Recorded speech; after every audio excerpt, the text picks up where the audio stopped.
जय मसीह की मेरे प्रियो हो। तो चलिए हम आज की कहानी में चलते हैं।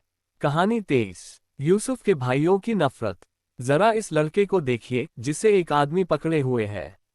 बेचारा कितना दुखी लग रहा है। क्या आप जानते हैं वह कौन है?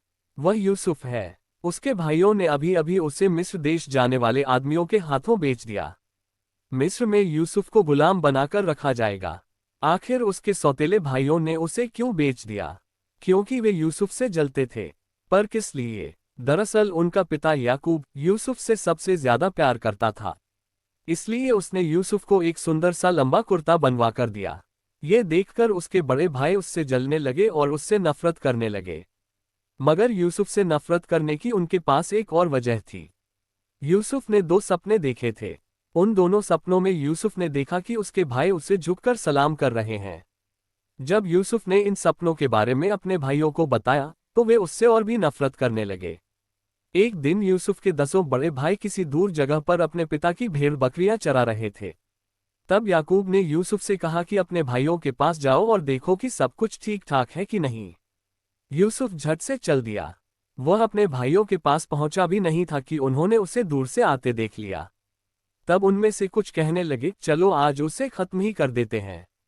लेकिन उनके बड़े भाई रूबेन ने कहा, नहीं नहीं, ऐसा कुछ मत करना। इसलिए उन्होंने यूसुफ को मारा नहीं बल्कि उसे पकड़कर एक गहरे गड्ढे में डाल दिया। फिर वे बैठकर सोचने लगे कि यूसुफ के साथ क्या किया जाए। यूसुफ के भाई इश्माइलियों से पैसे ले रहे हैं। उसी वक्त उन्होंने कुछ इश्माइली लोगों को वहां से जाते देखा।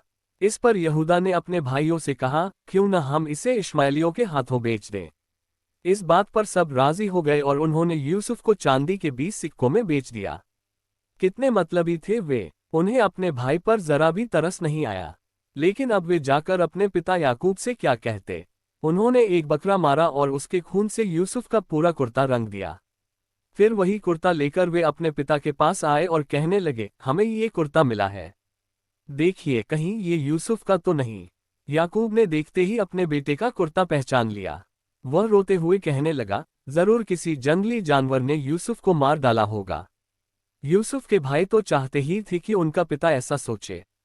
यूसुफ की मौत से याकूब का दिल टूट गया और वह कई दिनों तक यूसुफ की याद में आंसू बहाता रहा। मगर यूसुफ मरा नहीं था, वह तो जिंदा था। आइए देखें कि उसे कहाँ ले जाया गया और वहां उसके साथ क्या हुआ। परमेश्वर आपको आशीष दे इस कहानी के अनुसार, आमीन।